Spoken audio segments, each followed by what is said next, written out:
Les jeunes face à la banque, une émission en podcast proposée par Ouest France Communication. Épisode 5. Des pistes pour financer ses études supérieures. Ce serait dommage d'arrêter de se rêver un avenir pour des questions d'argent. Aide au logement, bourse privée ou publique, études en alternance, sponsoring et prêts étudiants peuvent venir à la rescousse. Impossible d'être insensible à la question de la précarité étudiante qui touche près de 20% des étudiants. Faire des études supérieures a un coût non négligeable si l'on inclut le logement et l'alimentation.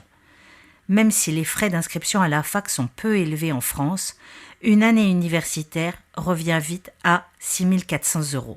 Pour les écoles d'ingénieurs et les écoles privées, le budget peut presque doubler pour ceux qui s'éloignent de leur famille. Si certains parents couvrent tout ou partie de ces dépenses, tous ne le peuvent pas. Pourquoi ne pas solliciter une bourse ? En 2019, 26,2% des étudiants en perçoivent une. Son montant est calculé en fonction de critères sociaux. Revenus des parents, nombre d'enfants à charge et éloignement du lieu d'études. Pour y prétendre, il faut remplir un dossier social étudiant, facilement accessible depuis la plateforme Parcoursup. Les demandes sont idéalement à réaliser avant le 19 mai. Un simulateur vous permet d'évaluer vos droits. 7 échelons sont définis. Mais même à l'échelon 0 bis, ça vaut la peine de demander pour être exonéré des frais d'inscription. Les bacheliers reçus avec la mention très bien peuvent aussi solliciter une aide au mérite d'un montant de 900 €. Mieux vaut le faire vite. Les budgets alloués aux académies partent vite. C'est la même chose pour la garantie proposée par l'État dans le cadre des prêts étudiants, indique Cédric Jaffry, responsable du marché jeune à la Banque Populaire Grand Ouest. L'établissement organise régulièrement des ateliers pour aider les jeunes et leurs parents à anticiper le financement des années d'études. L'occasion de découvrir les aides au logement parfois régionales, les soutiens privés ou publics pour les apprentis et bien sûr le prêt étudiant. Contrairement à bien des idées reçues, les étudiants n'ont pas besoin de justifier de leurs dépenses. Ils peuvent donc l'utiliser pour l'achat d'un ordinateur ou des dépenses alimentaires. Or, mieux vaut avoir à rembourser un prêt étudiant qu'un prêt à la consommation classique. Travailler l'été ou en parallèle de ses études est évidemment une solution. 46% des étudiants le font.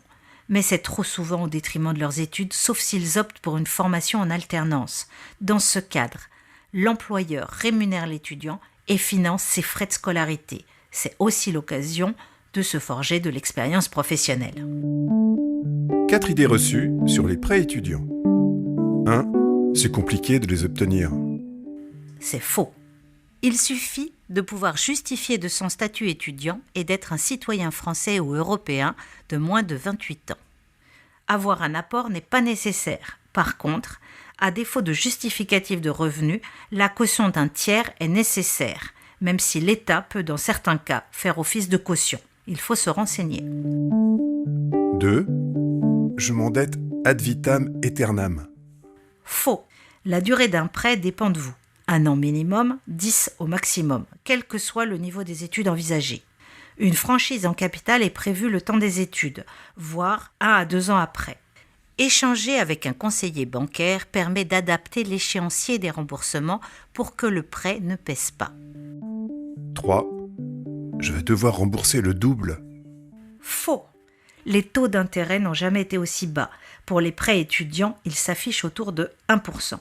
Même en prenant des assurances, le coût du crédit ne sera jamais l'équivalent du montant de l'emprunt qu'il faudra rembourser. Le coût varie selon le taux, le montant et la durée. Faites des simulations en ligne et optez pour des taux fixes.